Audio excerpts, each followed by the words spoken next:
Hello. I was going through my journal and I found this old channeled message from October. October is a very unique time. The veil's thin, there's mystical energy in the air. And so I wanted to look at the message and see what I wrote down in my journal. This is what I wrote. It was all words except for the end, which was like a vision. The first words I wrote down were dogmatic ways are not circumcised. Not sure if that even makes sense, but that's interesting. Then I wrote, in quotes, your leaders refuse to accept aid through packages and gifts. Although we do not tire, we do sympathize your kind. Our own live among you, and they too suffer needlessly. Offers are ignored, pleas are casted aside. The ones meant to protect are failing on purpose. There is an invisible war occurring at all times. It's a fight for custody of human servitude. These corrupt tyrants do not understand that humanity is meant to be self-governed due to the high-level spiritual powers the human soul possesses.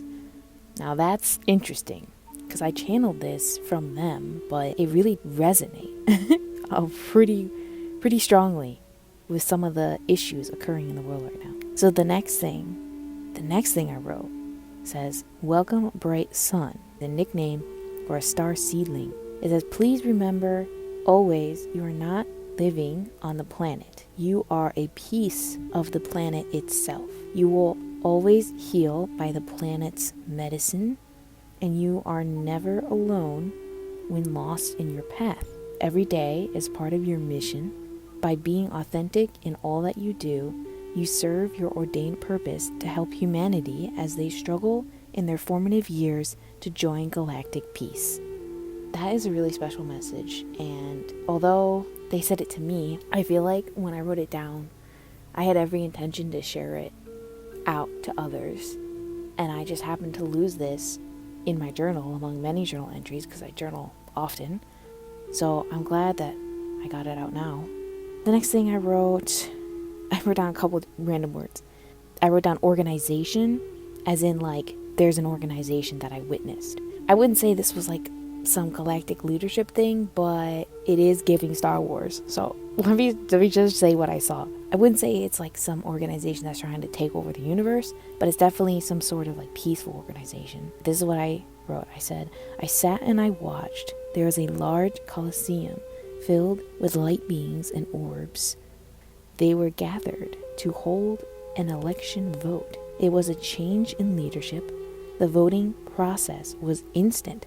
I sat between two tall Blue Pleiadians in like a separate viewing booth that was high up in the stands. Everything was a bright blue color, like the color of the sky. That's interesting. All the light beings, hundreds of thousands, left by floating up into the air above and disappearing into space. It reminded me of balloons being released and floating away until they get so small you can no longer see them. And that's it, and that's all I wrote. That's very fun to read back on this, because I do remember seeing that, but I can't remember anything else but what I wrote down. Upon reading it, I get the feeling I definitely was invited as a guest, not necessarily as someone to represent Earth in that vote, because I don't remember voting.